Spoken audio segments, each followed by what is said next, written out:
How to add a glitch transition in DaVinci Resolve. First of all, open your project and import the clips where you want to apply the glitch transition. Place these clips next to each other on the timeline. Next, go to the effects library at the top left of the screen. Under the video transition section, scroll down and look for the glitch transition.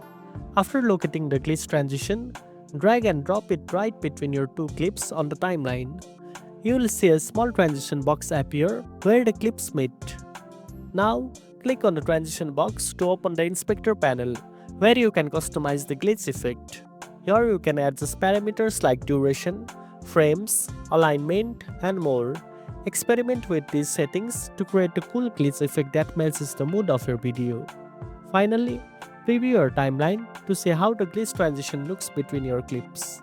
If needed, tweak the duration or effect settings for a smoother or more intense glitch effect. And that's it. Now you know how to add a glitch transition in DaVinci Resolve.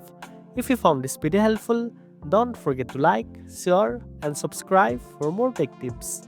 Thanks for watching, and I'll see you in the next one.